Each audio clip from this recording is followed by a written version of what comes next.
Alexandre De Souza, known as Alex, is a former Brazilian footballer who was once hailed as the next Pelé. Throughout his career, he amassed impressive stats that placed him among the best players in the world.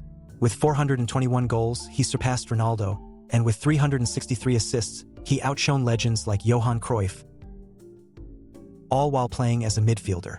Yet, despite these achievements, Alex's career was sabotaged on multiple occasions, and his story, one full of injustices and challenges, seems like one many wish to forget.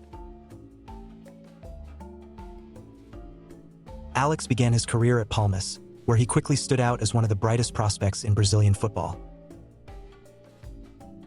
From his early performances, it was clear that his talent was exceptional. Despite his youth, he became a key player for the team, and his name echoed across Brazil as the next big star. As he gained recognition, Alex made his mark in the Copa America, using it as a warm-up for his true goal, the Copa Libertadores. Success was not long in coming.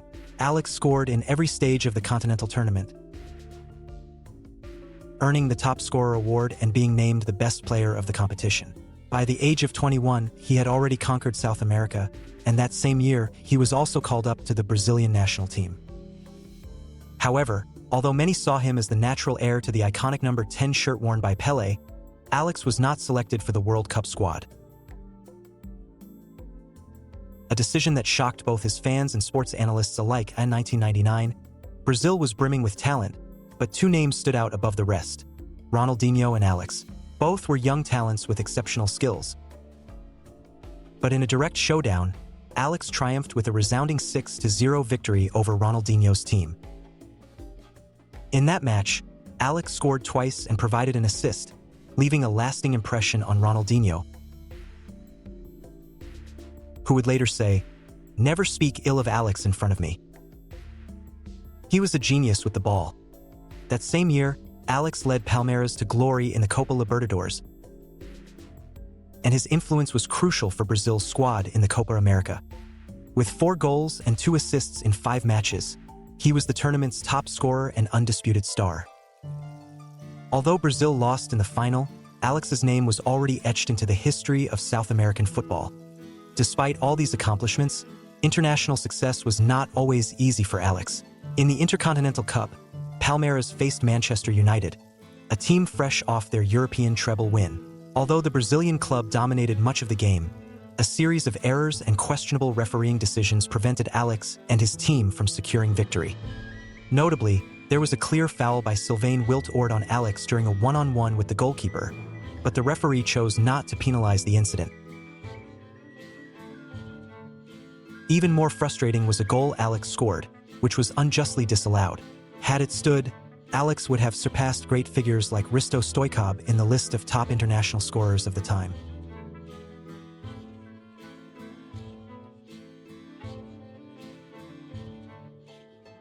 This defeat was particularly painful for him, not only because of the result but also because he had just signed a lucrative contract with Parma, becoming the 3rd most expensive player to leave Brazil. Alex's transfer to Parma, at the time financed by the company Parmalat, seemed like the natural step in his rising career. However, from the outset, things felt odd. When Alex arrived at the airport in Italy, no one was there to greet him. Unlike the fanfare that usually accompanies big signings, there were no presentations to fans or the press. Instead, he was taken to a private meeting with the club's directors, where a suspicious plan was proposed. His salary would be paid into a bank account in Uruguay. Soon, the situation grew even darker. Alex's wife, who spoke Italian, overheard the directors whispering that the real plan was to loan him out to Verona, a lower-tier team in Italy. Outraged, Alex confronted the executives, accusing them of unprofessionalism. After much drama, he reluctantly agreed to a loan move to Flamengo, though his time there would be no better. When Alex joined Flamengo, the club was in institutional turmoil. The team was disorganized, players were throwing wild parties with strippers, and the club's facilities were in a disgraceful state. Even the locker rooms smelled terrible, and Alex had to wash his own kit after every match. To make matters worse, he never received his salary.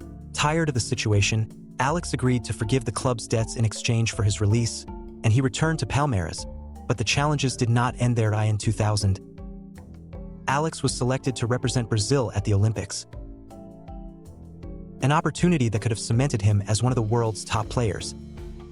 However, the team was eliminated in the quarterfinals by Cameroon, a defeat seen as a humiliation in Brazil. Although the loss was not the players' fault, many in the country began to question their commitment. Alex, for his part, accused the head of the Olympic delegation of failing to provide the necessary support to the team and of being drunk throughout the tournament. This confrontation, according to Alex himself, was what led to his falling out with the Brazilian Football Federation, and the repercussions would be devastating for his career. After the Olympics, Alex returned to Palmeiras, but his problems with the federation only worsened.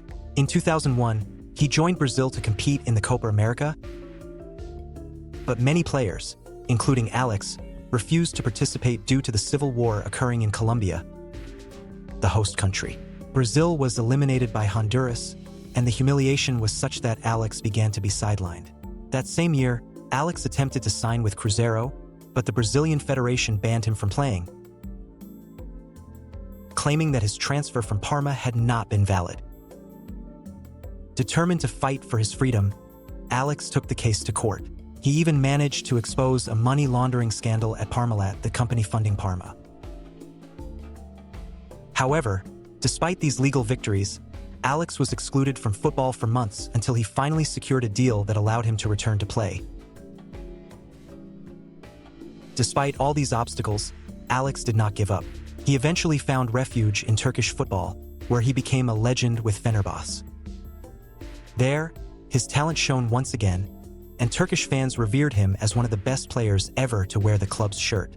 He won multiple titles, broke records for goals and assists, and retired as one of the most beloved and respected players in Turkish football history.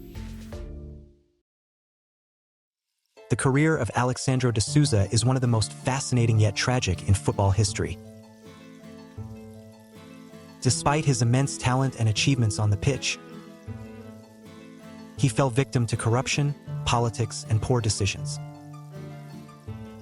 However, through it all, Alex never stopped fighting. He persevered, reinvented himself, and found success in a place where few expected him to. His story is a testament to the power of perseverance and a love for football.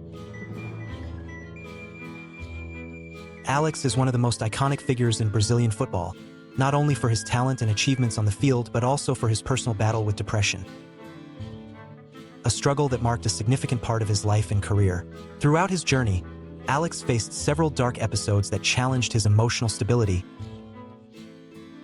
and led him through a process of self-discovery while continuing to shine on the pitch. Talking about Alex is also to speak of the resilience and courage of an athlete who managed to excel in a demanding environment while dealing with his inner demons. Although Alex had a successful career, full of achievements with teams like Palmeiras, Fenerbahçe, Cruzeiro, and the Brazilian national team, the constant pressure and expectations placed on elite footballers also took a toll on his mental health. Alex's depression didn't emerge overnight, but rather as a culmination of various factors throughout his sporting life, eventually leading him to confront this condition. One of the most critical moments came during his time in Europe, particularly at Parma in Italy. Alex had arrived in Europe as one of Brazil's great footballing promises. But his time at Parma was far from the dream he and the fans had hoped for. Injuries, difficulties adapting to a new culture and style of play, and the pressure to perform at a European club with high expectations triggered a series of emotional problems that affected both his performance and his mental well-being. During this period, Alex began to feel a sense of isolation and lack of motivation. In later interviews, he confessed that he felt lonely and, despite being surrounded by teammates and fans, there was an emotional void that deeply affected him. This kind of loneliness is common among many players who move abroad at a young age, facing not only language barriers but also cultural ones. In Alex's case, the distance from his family and loved ones in Brazil worsened the situation,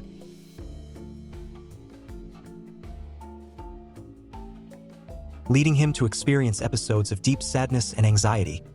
Another significant episode in his struggle with depression occurred while he was at Cruzeiro, despite being one of the team's most important players and leading the club to win several titles,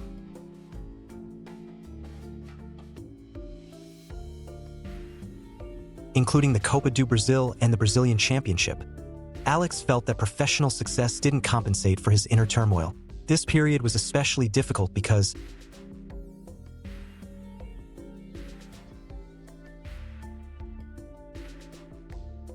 in the eyes of the public, Alex was a hero, but in his private life, he was battling a sadness he couldn't easily explain. On numerous occasions, he expressed frustration at the expectation that footballers must always be strong and not show vulnerability,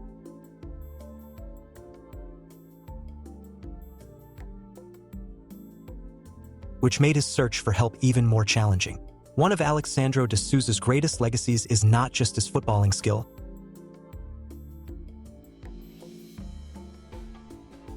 but also the courage to speak openly about his depression, a topic that has historically been taboo in the world of sports.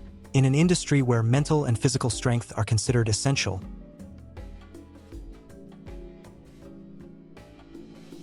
admitting to struggling with a mental illness can be seen as a sign of weakness.